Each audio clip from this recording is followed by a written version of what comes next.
नमस्कार दोस्तों, स्वागत है आप सभी का फ्यूचर ऑफिसर्स के इस ऑफिशियल यूट्यूब चैनल पर।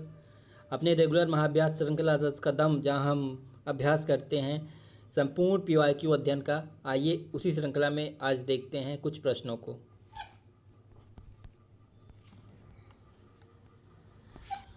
तो पहला प्रश्न है कि 7वीं अनुसूची के अनुसार निम्न में से कौन से विषय समवर्ती सूची के अंतर्गत आते हैं। तो आपको बताना है नीचे 4 विकल्पों में से कौन सा समवर्ती सूची के अंतर्गत आता है।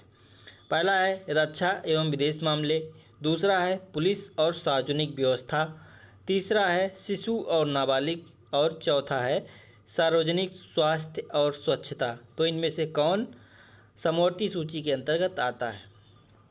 इसका जो सही जवाब है वो है ऑप्शन सी,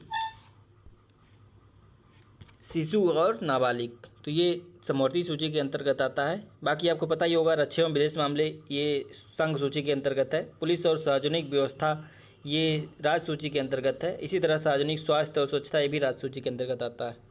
तो इसका सही जवाब हो जाएगा सी, शिशु और नाबालिग। आइए देखते हैं नेक्स्ट क्वेश्चन। क्वेश्चन नंबर 2, इसमें नीति आयोग से संबंधित 2 कथन दिए गए हैं। आपको बताना है कौन सा कथन सही है। तो पहला कथन है यह एक संविधानेतर निकाय के रूप में कार्य करता है, यानी कि संविधान से इतर निकाय। दूसरा कथन कह रहा है इसमें धन आवंटित करने का अधिकार नहीं है, यह उत्तरदायित्व वित्त मंत्री का है। तो इस संदर्भ में आपको बताना है कौन सा कथन सही है, 1, 2 दोनों या फिर कोई नहीं। तो इसमें अगर हम बात करें तो नीति आयोग यह एक संविधानेतर निकाय है, इसका संविधान में कोई जिक्र नहीं है और ना ही इसकी स्थापना किसी विधि से हुई है। तो ये संविधानेतर निकाय है, सही कथन है। दूसरा कथन जो कह रहा है इसमें धन आवंटित करने का अधिकार नहीं है, यह उत्तरदायित्व वित्त मंत्री के पास है। तो ये भी सही है, इसमें धन आवंटित करने का कोई अधिकार नहीं है, ये वित्त मंत्री के पास ये अधिकार है। तो इस प्रकार ये दोनों ही कथन सही हो जाते हैं। तो इसका सही जवाब हो जाएगा ऑप्शन सी, 1 और 2 दोनों। नेक्स्ट क्वेश्चन देखते हैं। क्वेश्चन नंबर 3, भारत में केंद्रीय मंत्रिपरिषद के संदर्भ में निम्नलिखित में से कौन से कथन सत्य हैं। आपको बताना है, नीचे 2 कथन दिए गए हैं, तो केंद्रीय मंत्रिपरिषद के बारे में कौन सा कथन सही है। कथन 1 कह रहा है कि 92वें संविधान संशोधन के तहत प्रधानमंत्री सहित मंत्रियों की संख्या लोकसभा सदस्यों के 15% तक सीमित कर दी गई। कथन 2 कह रहा है कि मंत्रिपरिषद एक संवैधानिक निकाय है। तो इसमें आपको बताना है कौन सा सही है, केवल 1, केवल 2, 1, 2 दोनों या फिर इनमें से कोई नहीं। तो अगर हम देखें कथन 2, तो मंत्रिपरिषद एक संवैधानिक निकाय है, ये सही है क्योंकि इसका उल्लेख हमको अनुच्छेद 352 में मिलता है। तो ये कथन 2 तो सही हो जाता है। कथन 1 जो कह रहा है कि 92वें संविधान संशोधन के तहत प्रधानमंत्री सहित मंत्रियों की संख्या लोकसभा सदस्यों के 15% तक सीमित कर दी गई है। तो हाँ, 15% मंत्रियों की संख्या सीमित की गई है प्रधानमंत्री सहित, लेकिन वो 92वें संविधान संशोधन के तहत नहीं बल्कि 91वें संविधान संशोधन के तहत। तो इस वजह से ये कथन गलत हो जाएगा क्योंकि वो 91वें संविधान संशोधन के तहत किया गया है। तो इस प्रकार इसका सही जवाब हो जाएगा ऑप्शन बी, केवल 2 सही है। नेक्स्ट क्वेश्चन, निम्नलिखित में से कौन सी योग्यता भारत के राष्ट्रपति चुने जाने के लिए आवश्यक नहीं है। तो आपको नहीं पर ध्यान देना है कि कौन सी योग्यता भारत के राष्ट्रपति चुने जाने की नहीं है। ए, भारत का नागरिक हो, बी, कम से कम 35 वर्ष की आयु हो, सी, संसद के किसी भी सदन का सदस्य चुने जाने हेतु पात्र हो, या फिर ऑप्शन डी, केवल लोकसभा के सदस्य के रूप में निर्वाचित होने के लिए पात्र हो। तो इस प्रकार अगर हम देखें तो राष्ट्रपति के चुने जाने की योग्यता जो कथन ए कह रहा है कि वह भारत का नागरिक हो, ये तो सही है। बी, कम से कम 35 वर्ष की आयु पूरी कर चुका हो, ये भी सही है। और डी जो कह रहा है केवल लोकसभा के सदस्य के रूप में निर्वाचित होने के लिए पात्र हो, ये सही है। लेकिन जो सी कह रहा है कि वह संसद के किसी भी सदन के सदस्य चुने जाने का पात्र हो, तो ये गलत है क्योंकि अगर वो राज्यसभा के सदस्य चुने जाने का पात्र होगा तो नहीं चुना जाएगा, बल्कि वो लोकसभा के अगर सदस्य के रूप में निर्वाचित होने के लिए पात्र होगा तभी वो राष्ट्रपति के रूप में चुने जाने के लिए पात्र होगा। तो इसलिए ध्यान रखिएगा कि केवल लोकसभा के रूप में चुने जाने के पात्र होना चाहिए, ना कि राज्यसभा। तो इसका सही जवाब हो जाएगा ऑप्शन सी, यानी कि यही कथन गलत है, बाकी के तीनों सही हैं। नेक्स्ट क्वेश्चन, निम्नलिखित में से कौन अंतर्राज्यीय परिषद का सदस्य नहीं है। तो आपको बताना है कि इनमें से कौन अंतर्राज्यीय परिषद का सदस्य नहीं है। ए सभी राज्यों के मुख्यमंत्री, बी विधायिका रहित केंद्र शासित प्रदेशों के उपराज्यपाल, या फिर सी प्रधानमंत्री द्वारा मनोनीत 6 केंद्रीय कैबिनेट मंत्री, या फिर ऑप्शन डी राष्ट्रपति शासन के अधीन राज्यों के राज्यपाल। तो अंतर्राज्यीय परिषद जो होती है उसके सदस्य सभी राज्यों के मुख्यमंत्री होते हैं। और जिन राज्यों में मुख्यमंत्री नहीं है वहाँ के जो प्रमुख होते हैं वो होते हैं सेना, जैसे कि दिल्ली के हो गए या फिर पुदुचेरी के हो गए। तो वहाँ के जो वहाँ के प्रमुख, और इस तरह राष्ट्रपति शासन अगर कहीं लगा है तो वहाँ के राज्यपाल इसके सदस्य हो जाएंगे। तो आइए देखते हैं कि कौन से सदस्य होते हैं। तो ऑप्शन ए जो कह रहा है वो सही है, मुख्यमंत्री इसके सदस्य होते हैं सभी राज्यों के। सी जो कह रहा है कि प्रधानमंत्री द्वारा मनोनीत 6 केंद्रीय कैबिनेट मंत्री इसके सदस्य होते हैं, ये भी सही है। और डी कह रहा है राष्ट्रपति शासन के अधीन राज्यों के राज्यपाल, ये भी सही है। लेकिन जो बी कह रहा है विधायिका रहित केंद्र शासित प्रदेशों के राज्यपाल, तो ये गलत है, क्योंकि विधायिका रहित अगर केंद्र शासित प्रदेश है तो वहाँ के उपराज्यपाल इसके सदस्य नहीं हो सकते हैं। आइए नेक्स्ट क्वेश्चन देखते हैं। चुनाव आयोग की सहायता के लिए क्षेत्रीय आयुक्तों की नियुक्ति का अधिकार किसके पास है? तो चुनाव आयुक्तों की सहायता के लिए कई सारे क्षेत्रीय आयुक्तों की नियुक्ति की जाती है। उनकी नियुक्ति किसकी अधिकार क्षेत्र में आता है, यानी कि उसकी नियुक्ति कौन करता है, ये पूछा जा रहा है। कथन ए, ऑप्शन ए मुख्य चुनाव आयुक्त, ऑप्शन बी संसद, ऑप्शन सी राष्ट्रपति, या फिर ऑप्शन डी राज्य सरकारें। इसका जो सही जवाब है वो है ऑप्शन सी राष्ट्रपति।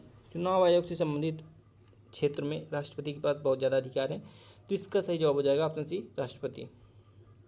नेक्स्ट क्वेश्चन, निम्नलिखित में से कौन सी इन सीटू जैव विविधता संरक्षण की विधि नहीं है? तो इन सीटू के अंतर्गत कौन नहीं आता है? ये जैव विविधता संरक्षण के अंतर्गत 2 विधियाँ हैं, एक है इन सीटू, एक है एक्स सीटू। तो इन सीटू के अंतर्गत नहीं आता है, यानी कि हमको बताना है कौन सा एक्स सीटू के अंतर्गत आता है। तो पहला देखते हैं वन्य जीव अभ्यारण्य, ये इन सीटू अभ्यारण्य संरक्षण के अंतर्गत आता है, यानी कि उनको उनके ही स्थान पे संरक्षण दिया जाता है। ऐसे ही राष्ट्रीय उद्यान, ये भी इन सीटू संरक्षण के अंतर्गत आता है। बायोस्फीयर रिजर्व, ये भी इन सीटू के अंतर्गत आता है। जबकि चिड़ियाघर जो है वो एक्स सीटू के अंतर्गत आता है, यानी कि चिड़ियाघर में जो जानवर हैं वो बाहर से लाके रखे जाते हैं, ना कि वहीं पाए जाने वाले लोकल होते हैं। तो इस प्रकार इसका सही जवाब हो जाएगा ऑप्शन डी चिड़ियाघर। इसमें 2 सूचियाँ दी गई हैं, इनको आपस में मिलान करना है। एक तरफ आर्द्रभूमि है, एक तरफ स्थान है, तो आपको देखना है। इसके ऑप्शन से कोई मतलब नहीं है, आप अगर इन दोनों स्थानों को आपस में मिलाएंगे तो ऑप्शन अपने आप मिल जाएगा। तो ए कह रहा है रोपड़ आर्द्रभूमि, बी कह रहा है रुद्र सागर झील, सी कह रहा है समान पक्षी अभ्यारण्य, डी कह रहा है सुरिसर मानसर झील। तो रोपड़ हम जानते हैं पंजाब राज्य में पड़ता है, ये आर्द्रभूमि बहुत ही फेमस जगह है, तो ए का पंजाब हो जाएगा। बी रुद्र सागर झील, ये त्रिपुरा की एक झील है। नाम से आप कंफ्यूज मत होइए, रुद्र सागर देख के आप मध्य प्रदेश या फिर राजस्थान लगाएं। रुद्र सागर त्रिपुरा की एक झील है, ये बहुत ही कंफ्यूज करता है। तो रुद्र सागर झील त्रिपुरा। समान पक्षी अभ्यारण्य, ये तो उत्तर प्रदेश में है ही है, मैनपुरी में।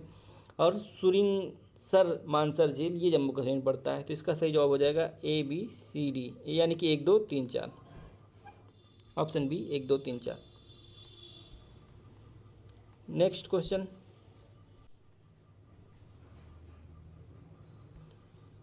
नीचे 2 कथन दिए गए हैं, जिनमें से एक कथन ए और दूसरे कथन को आर के रूप में संदर्भित किया गया है। आपको बताना है कि क्या सही है। तो कथन ए कह रहा है कि यह अनुमान लगाया गया है कि यदि जलवायु परिवर्तन की वर्तमान स्थिति जारी रही तो 2050 तक पृथ्वी की 1/4 प्रजातियां विलुप्त हो सकती हैं। कारण बताया जा रहा है इसका कि विश्व भर में तापमान में वृद्धि से मौसम और वनस्पति प्रारूप परिवर्तित हो रहा है, जिससे प्रजातियां जीवित रहने के लिए ठंडे क्षेत्रों की ओर पलायन कर रही हैं। तो क्या ये कारण इसकी व्याख्या कर रहा है? आप देखिए कि ये सही बात है, अनुमान लगाया गया है कि 2050 तक जलवायु परिवर्तन इतना ज़्यादा खराब हो जाएगा, स्थिति अगर यही जारी रही तो कि 1/4 जो प्रजातियां हैं पृथ्वी की वो लगभग विलुप्त हो जाएंगी। तो ये कथन सही है। और इसके संदर्भ में जो कारण बताया गया है कि विश्व भर में तापमान में वृद्धि से मौसम और वनस्पति प्रारूप परिवर्तित हो रहा है। तो ये सही है कि तापमान लगातार बढ़ रहा है, जिसके कारण वनस्पति का प्रारूप और मौसम का मिजाज बदलता जा रहा है, जिससे प्रजातियां जीवित रहने के लिए ठंडे क्षेत्रों की ओर पलायन कर रही हैं और वहां अनुकूलन न कर पाने के कारण धीरे धीरे विलुप्त हो जाएंगी। तो इस प्रकार कथन ए सही है और आर भी सही है और आर ए की व्याख्या भी कर रहा है। तो इस प्रकार इसका सही जवाब हो जाएगा ऑप्शन ए। नेक्स्ट क्वेश्चन, निम्नलिखित में से किसे प्राथमिक ग्रीन हाउस गैस माना जाता है? ए जलवाष्प, बी कार्बन डाइऑक्साइड, सी मीथेन या फिर डी उपर्युक्त सभी। तो प्राथमिक ग्रीन हाउस गैस के अंतर्गत ये तीनों ही आते हैं, यानी कि जलवाष्प, कार्बन डाइऑक्साइड, मीथेन, ये तीनों ही प्राथमिक ग्रीन हाउस गैस हैं और तीनों ही बहुत ही नुकसानदायक हैं। नेक्स्ट क्वेश्चन, गरीबी हटाओ का नारा निम्नलिखित में से किस पंचवर्षीय योजना के अंतर्गत दिया गया था? 5वीं पंचवर्षीय योजना, 7वीं पंचवर्षीय योजना, 8वीं पंचवर्षीय योजना या फिर 9वीं पंचवर्षीय योजना? तो गरीबी हटाओ का नारा इंदिरा गांधी के द्वारा 5वीं पंचवर्षीय योजना के दौरान दिया गया था। ऑप्शन ए इसका सही जवाब हो जाएगा। नेक्स्ट क्वेश्चन, भारत में पर्यावरण प्रभाव आकलन निम्नलिखित में से किस कानून के तहत शासित होता है? तो भारत में पर्यावरण प्रभाव आकलन किस कानून के तहत शासित होता है ये बताना है। ऑप्शन ए वन्यजीव संरक्षण अधिनियम 1972 के तहत, पर्यावरण संरक्षण अधिनियम 1986 के तहत, वन संरक्षण अधिनियम 1980 के तहत, राष्ट्रीय हरित अधिकरण अधिनियम 2010 के तहत। तो भारत में पर्यावरण प्रभाव आकलन ये वन्यजीव संरक्षण अधिनियम 1972 के तहत होता है। नेक्स्ट क्वेश्चन, रामसर कन्वेंशन के संबंध में निम्नलिखित में से कौन सा कथन सत्य है ये बताना है। तो एक पहला कथन दिया है कि इस पर 1971 में ईरानी शहर रामसर में हस्ताक्षर किए गए, जो कैस्पियन सागर के दक्षिणी तट पर स्थित है। तो रामसर की लोकेशन पूछ रहा है कि क्या यह कैस्पियन सागर के दक्षिणी तट पर अवस्थित है। दूसरा कथन कह रहा है कि भारत के लिए यह 1982 में लागू हुआ, भारत ने इस पर 1982 में हस्ताक्षर किया था। तो अगर हम इस पर बात करें तो पहला कथन जो कह रहा है कि ये 1971 ईरानी शहर रामसर में इस पर हस्ताक्षर किए गए थे, जो कैस्पियन सागर के दक्षिणी तट पर स्थित है, तो ये बिल्कुल सही है, ईरान की यही लोकेशन है। और भारत के लिए यह 1982 में लागू हुआ, तो सही बात है, भारत ने इस पर 1982 में हस्ताक्षर किया था। तो इस प्रकार इसका दोनों कथन सही हो जाएगा, यानी कि ऑप्शन सी 1 और 2 दोनों। नेक्स्ट क्वेश्चन, निम्नलिखित में से कौन सी प्रजाति संरक्षण कार्यक्रम अपनी प्रमोचन तिथि से सुमेलित नहीं है? तो आपको बताना है कि नीचे एक प्रोजेक्ट संरक्षण कुछ दिए गए हैं प्रजातियों के संरक्षण से संबंधित, और उनका ईयर दिया गया है, तो कौन सा गलत है ये बताना है। ए प्रोजेक्ट टाइगर 1973 में, मगरमच्छ प्रजनन प्रोजेक्ट 1975 में, प्रोजेक्ट एलिफेंट 1992 में, प्रोजेक्ट राइनो 1992 में। तो अगर हम देखें तो प्रोजेक्ट टाइगर 1973 में शुरू हुआ, बिल्कुल सही है। मगरमच्छ प्रजनन प्रोजेक्ट 1975 में शुरू हुआ, ये भी बिल्कुल सही है। प्रोजेक्ट एलिफेंट 1992 में शुरू हुआ, हाथी प्रोजेक्ट, ये भी बिल्कुल सही है। जबकि प्रोजेक्ट राइनो 1992 में नहीं शुरू हुआ था, बल्कि यह 1987 ईस्वी में शुरू हुआ था। तो इसका सही जवाब हो जाएगा ऑप्शन डी, यही गलत है।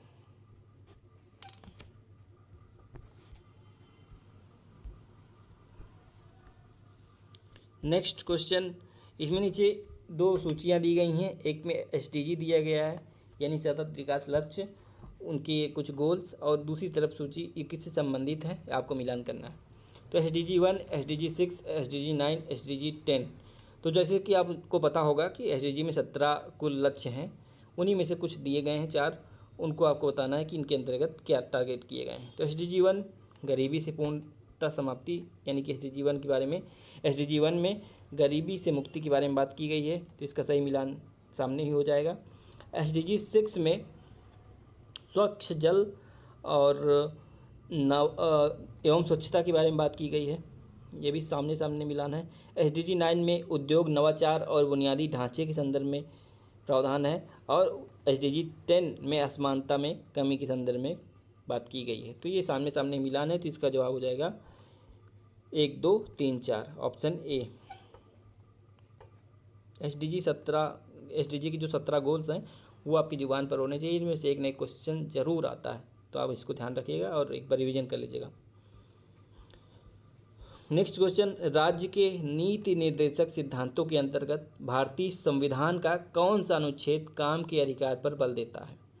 तो काम के अधिकार पर बल देने वाला कौन सा अनुच्छेद है? अनुच्छेद 39, अनुच्छेद 41, अनुच्छेद 43 या फिर अनुच्छेद 48A। तो नीति निर्देशक सिद्धांत के अंतर्गत अनुच्छेद 41 के तहत काम के अधिकार पर की बात की गई है, यानी कि काम के अधिकार पर बल दिया गया है, अनुच्छेद 41।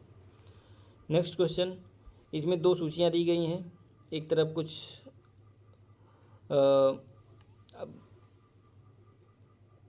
मूल अधिकार से संबंधित विषय दिए गए हैं और दूसरी तरफ उनका अनुच्छेद पूछा गया है, तो आपको मिलान करना है।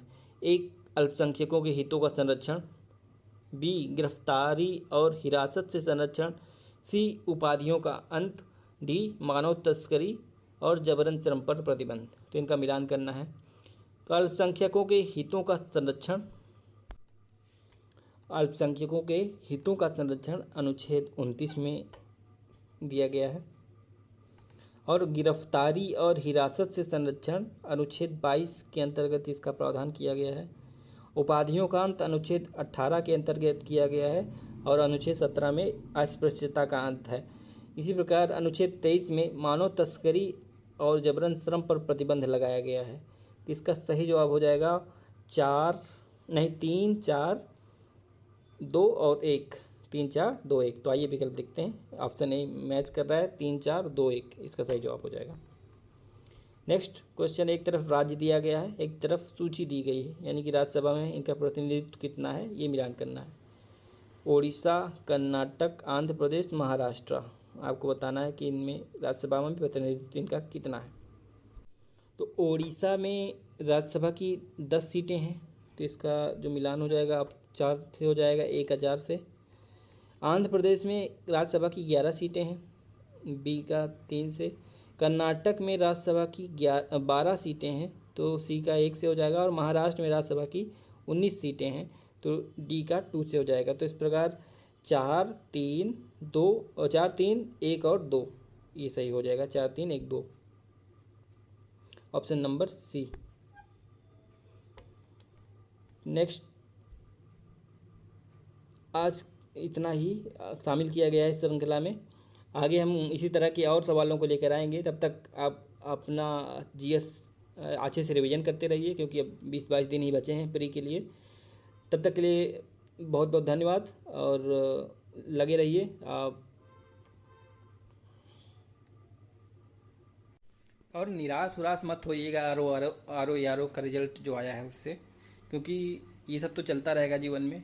हमारा काम है बस मेहनत करना, कर्म करना, वो हम कर रहे हैं और हमको अपने मेहनत पर पूरा भरोसा है। आज नहीं तो कल हम ज़रूर फोड़ेंगे, लेकिन बस वही है कि जब तक नहीं मंजिल मिली रहती तब तक का सफ़र बहुत मुश्किल होता है, क्योंकि हमारे पीछे न जाने कितने लोगों की आशाएं जुड़ी होती हैं।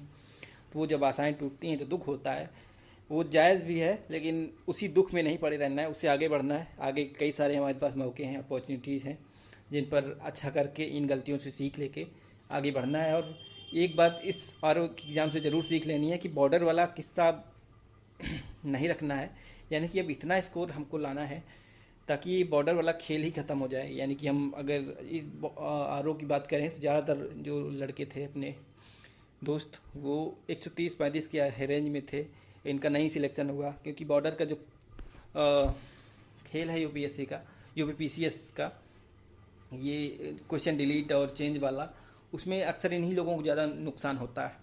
तो वो कब नीचे आ गए, कौन नीचे से ऊपर चला गया, कुछ पता ही नहीं चल पाता। तो ये बहुत ही अस्पष्ट स्थिति है।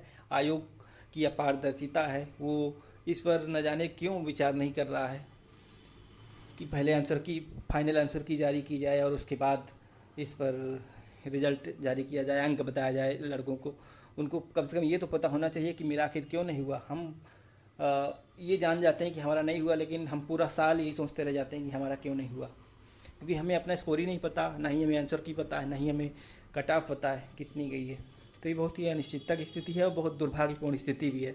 इस पर विचार जरूर करना चाहिए, लेकिन इसके साथ ही हमें अपने में भी कुछ सुधार करना है कि थोड़ी सी मेहनत और बढ़ानी है। अगर हम इतनी दूरी तक पहुंच रहे हैं 130-25 की रेंज में, तो हमें थोड़ी सी बस मेहनत और करनी है। बस अगर हम आरओ में अगर हम 150 के आसपास पहुंच जाते तो किसी की हिम्मत नहीं थी कि हमें इसमें से किसी भी प्रकार से हमारा सिलेक्शन रोक पाता।